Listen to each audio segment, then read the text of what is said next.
Huh. What a shame. Alright, oh hi, welcome back, I'm Jack, and welcome back to the Kingdom Hearts playthrough. So I was just sort of wandering around Agrabah after the last part, just because I wanted to check and see if there were any more, people to talk to, and there certainly are. I mean, we're not going to get much opportunity to talk to these people, wherever they are and whoever they are, because, well, when we return to this world later on, it'll just be overrun with Heartless again, and any civilians and villagers and whatever it is, whatever there are and whoever there are we can talk to, they'll be gone. So, doesn't look like there's too much, but there are a good few amount. Don't worry, pal, we'll sort that shadow problem out. So yeah, Agrabah's a pretty cool world for doing this. Anyway, we do have things to get on with, so I will take one more look up in the back alley, because I want to see what's up there. This is a wee distraction, low detour, no need to really, you know, still be here, but I just wanted to do it. I like this world, kind of. It is pretty good. And there are people who complain about Agrabah. Looks like there's no one here. There are people who complain about Agrabah being, you know, overused in the Kingdom Hearts games. That it's, you know, it's been in Kingdom Hearts 1, it's been in Kingdom Hearts 2, it's been in Kingdom Hearts 358 over 2 days, it's been in Chain of Memories, it's even been in Recoded, hasn't it? I think it has, yeah. So, yeah, it's in like so many Kingdom Hearts games, and half the time when it appears, they just sort of redesign the worlds, you know, the world's design and layout, which by half the time we mean, you know, 358 over 2 days, don't we? So that's a bit of a shame. And considering 358 over 2 days did have a very unique Cave of Wonders and its own sort of stuff to find around in what's it called, the town, I think that's a bunch of nonsense. Anyway, we better get moving. So we're being told blatantly right here that there's a Trinity mark in the accessory shop that we should totally go to, and we also have a torn page to deliver. So I won't solve Winnie the Pooh's problems until I have all the torn pages. So, but we will go to Traverse Town. We are being a little bit subtly, not really, not kind of unsubtly being told just go to Traverse Town. Oh my goodness, look at that beautiful Gumby ship. I like it. It's a wonderful product of our creative juices, I'd say. Anyway, so to the accessory shop we go.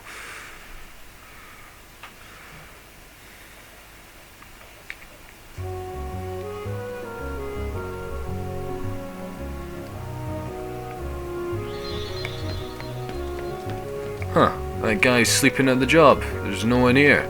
How are we supposed to buy our accessories? Said you need to get a better replacement. So here's the Trinity mark that we can look for. Oh, who's this? What's this? What's going on here? Let's have a little investigation. Well, as I live and breathe, if it isn't Pinocchio. Oh, hi, Jiminy. What in the world are you doing down here? Playing hide and seek. I just don't believe it. And here I was, up all night just worried sick about you. Why, of all the Pinocchio.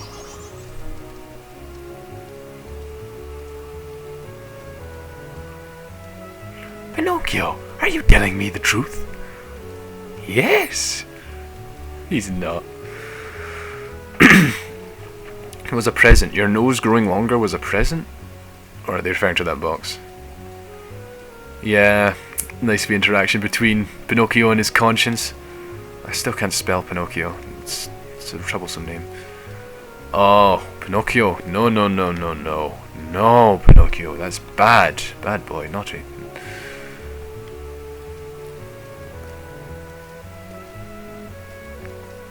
That is pretty adorable. Placement of this interaction is a bit weird. Like, you have to visit this place explicitly straight after Agrabah, and the very next world you visit will be, you know, Monstro, so... yeah.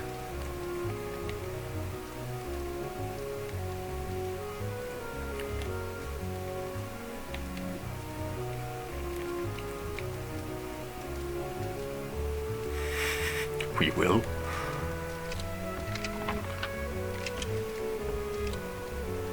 Yeah, but you would have said yes anyway, Sora. We all know you would. He's a good kid. So, anyway, it's kind of a, you know, hard to find interaction, considering it's at this little nook in the accessory shop, which is a chance visit to begin with, since people might not want to come back until later. I like the way they angled the camera, because you know they were walking on midair before, you know, jumping on their backs. Anyway, so now with that Trinity, we can now go up here to where the synthesis is, and we can synthesize items with the Moogles. There's also a few things to find, like if we go over here, another postcard. Good postcard. So, the Koopos, I mean the Moogles, will tell you to, you know, tell you to get moving with your adventure. So in the meantime... Oh my gosh, the Moogles! They were holding these puppies without, against their will! The Moogles are behind it all! And they also have a mithril shard. Ah, we stole your mithril shard. Hope you feel horrible about yourselves right now. So there's a few things we can synthesize, nothing too special. At the end of the day, we're going to have to synthesize it all, so it doesn't really matter if you, you know, if you don't want to waste materials, because eventually you're going to need to use them. So let's synthesize this, this, and this. I love the way synthesis is done in Kingdom Hearts 2. Like, it's so much better. It's actually quite fun. I quite enjoyed all the material gathering. It's pretty good.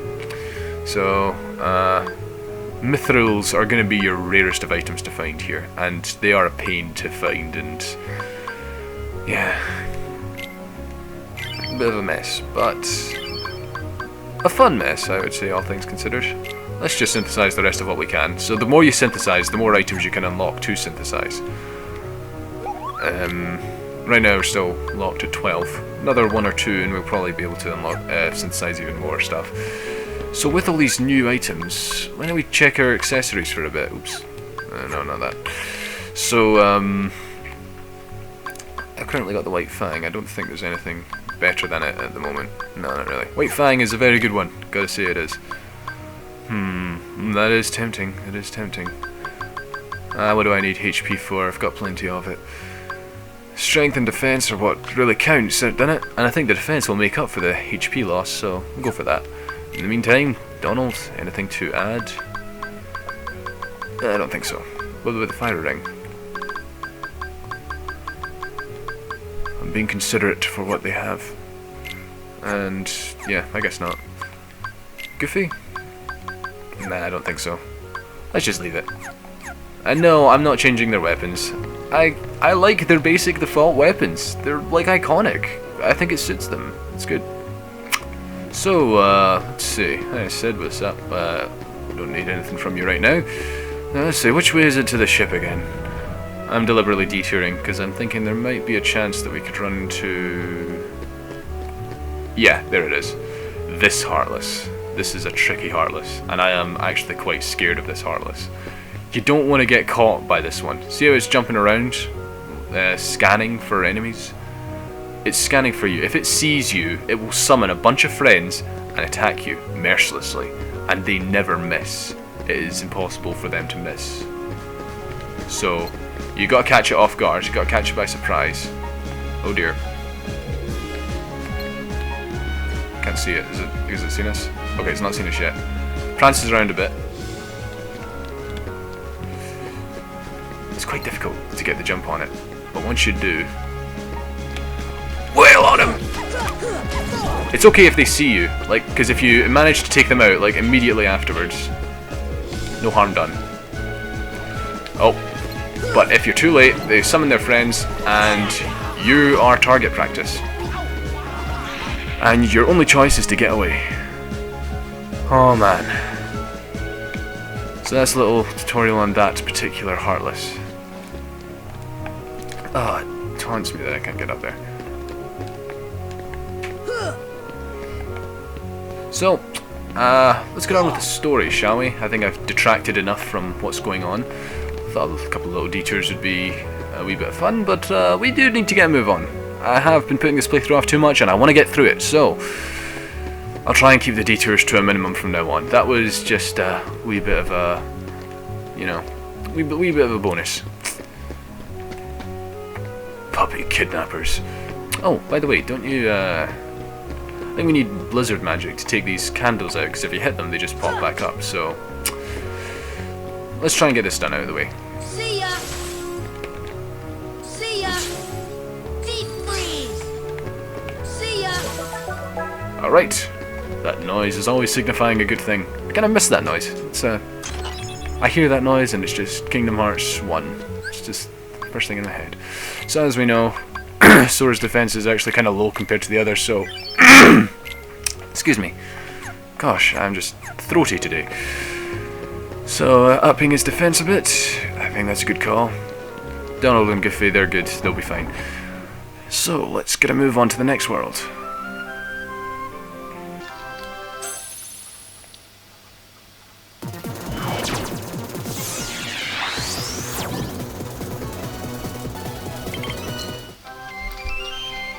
Alright, not entirely looking forward to this. I mean, not the Gummy Ship Drive. Gummy Ship Drive is fine, but...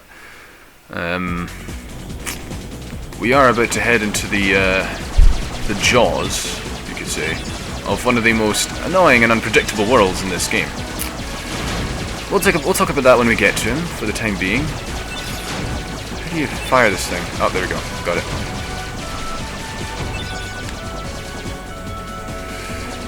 So, is there anything I want to discuss? Because I did talk a wee bit about Kingdom Hearts 2.5 in the last video, but I didn't really talk about Kingdom Hearts 2.5 in the last video. Is there anything to talk about in particular that I want to talk about? And I'm asking myself this as much as I'm asking you. If you have any questions about Kingdom Hearts 2.5 that you want to ask me about it, like my opinion on it or anything, then go ahead and ask. I'm open for it. As for myself, here and now, off the top of my head, I really love Kingdom Hearts 2. It is by far the best Kingdom Hearts game ever. And Kingdom Hearts 2 Final Mix, it's phenomenal. It is such a good game. I seriously love it. And when I got it back in December, like the very start of December, I could not stop playing it. And because of that, you know, the playthrough suffered. I barely uploaded anything to my channel. And I'm sorry for that. I am very sorry for that. It's just, it is such an addictive, fun game. And if you've never played Kingdom Hearts 2, never mind Kingdom Hearts 2 Final Mix, I highly recommend it. Seriously. Brilliant game.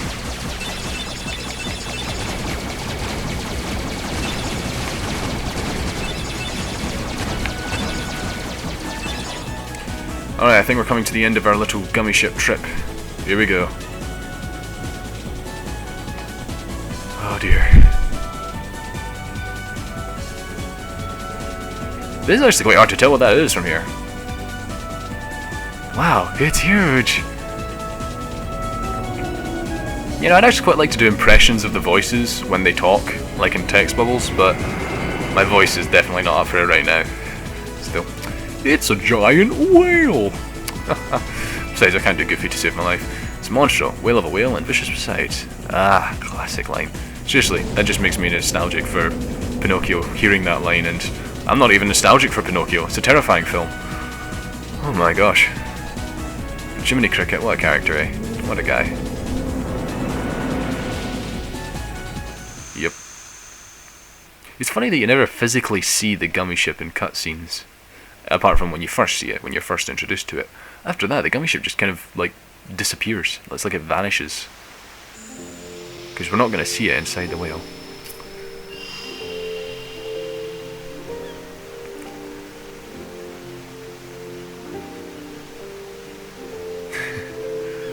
Sora and Riku as kids. Oh.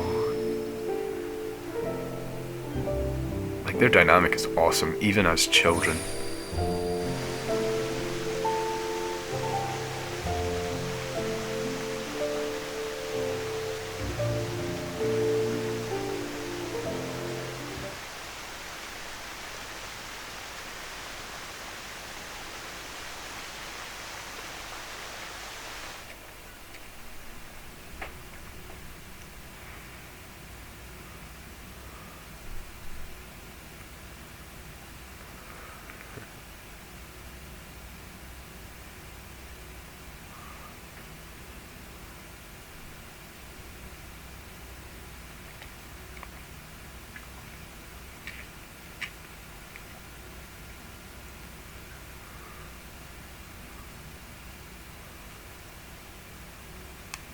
Oh, that's Riku, alright.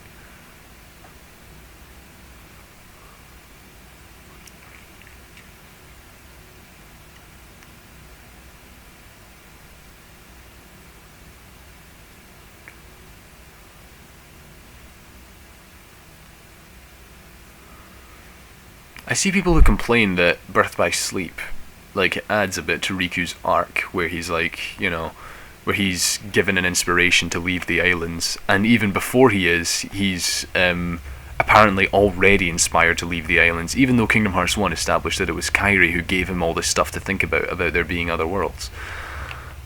And yet, it's quite clear there, in that flashback there, even in this game.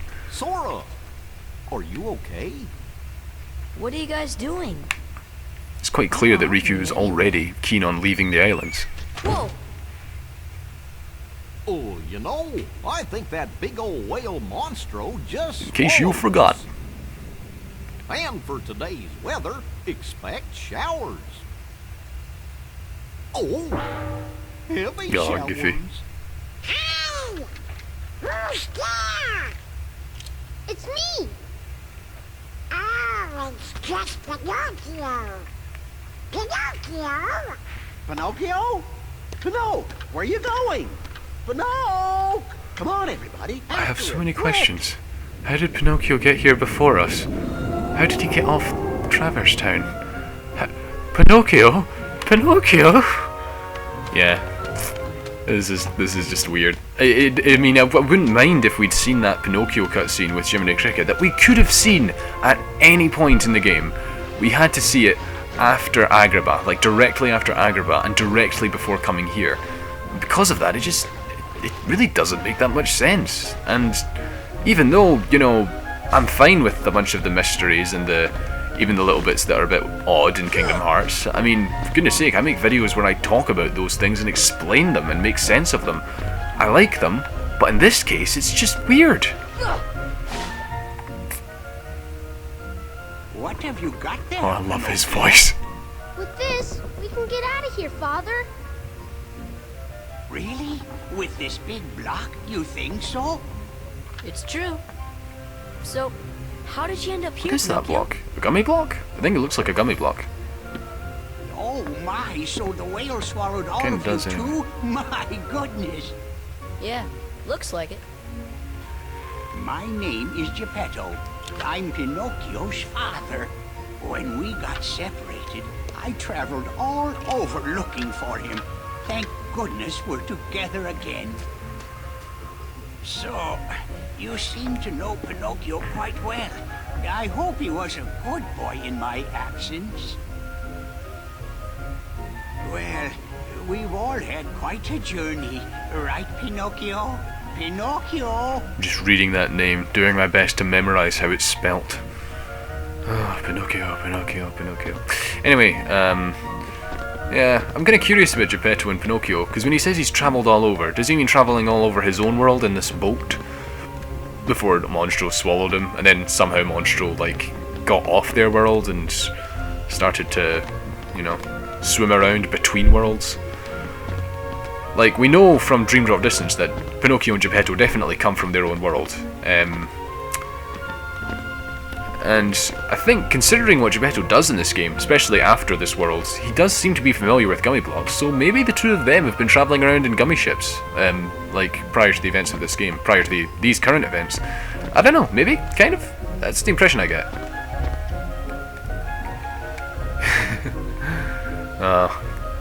Poor Geppetto. Alright, okay, stop it. We'll move forward a wee bit, see one more cutscene, and then we'll call it a day for this part. Because there's something we gotta see here.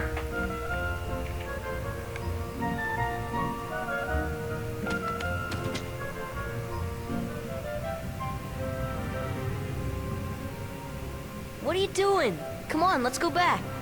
You know, Geppetto's awfully worried about you. Pinocchio, stop fooling around. This is no time for games.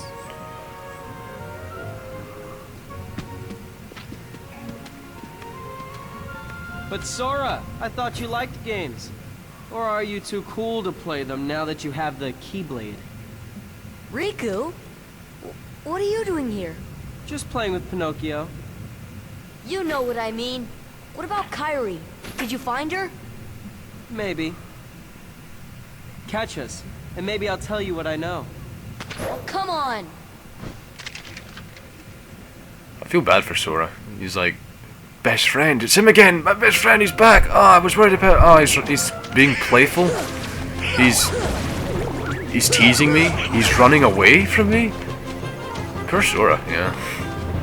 And poor Riku, because, you know, he doesn't even really get what, you know, Sora's going through or what's been going on, and... Well, he's being twisted and manipulated and all that. That's also kind of a shame as well. So, call it a day here.